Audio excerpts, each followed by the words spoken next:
Oh, je suis nulle. C'est trop dur. Ça, c'est le genre de petite phrase qui peut vous gâcher la vie.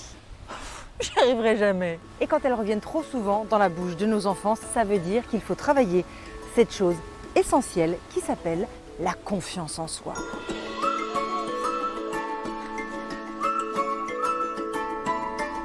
Et si on passait par le jeu?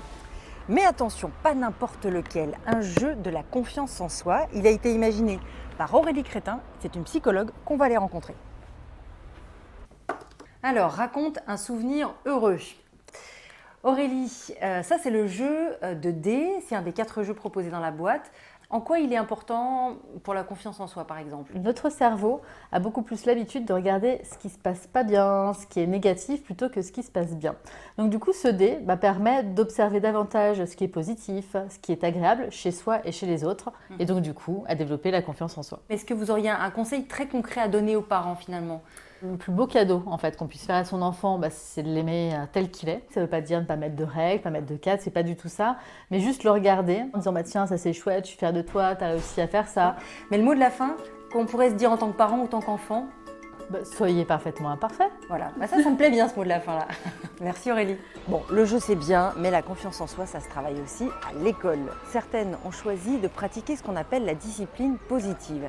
Ça, ce sont les maîtres mots de cette approche mise au point par l'américaine Jan Nielsen.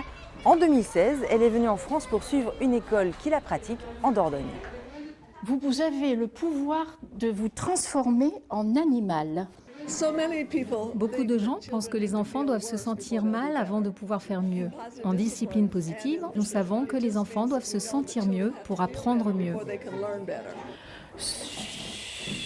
Et l'avantage avec la discipline positive, c'est qu'elle se pratique aussi et surtout en famille. Pour en savoir plus, www.disciplinepositive.fr. Dernière idée pour gagner en confiance en soi, s'appuyer sur un coach. Pas vrai Brigitte? L'équi-coaching, c'est une discipline où le cheval sert de révélateur car il perçoit les émotions. Face à lui, on doit apprendre à les gérer et à trouver sa place. Ça marche très bien avec les ados et ça les aide au niveau personnel et scolaire. Franchement, elle vient, recule.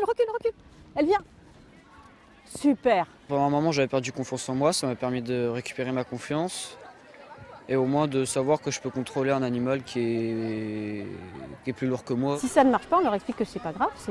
Ça peut être parce que l'ordre n'a pas été bien exprimé, mais on recommence. Justement, c'est une manière de comprendre aussi qu'on ne réussit pas à chaque fois, on fait des erreurs et à chaque fois on progresse grâce à ces erreurs. On récapitule. Pour aider mon enfant à avoir confiance en lui, je découvre des jeux qui valorisent ce qu'il est et ce qu'il fait. Je pratique la discipline positive et j'utilise des outils comme l'équi-coaching pour l'aider à mieux gérer ses émotions. Pas vrai les gars?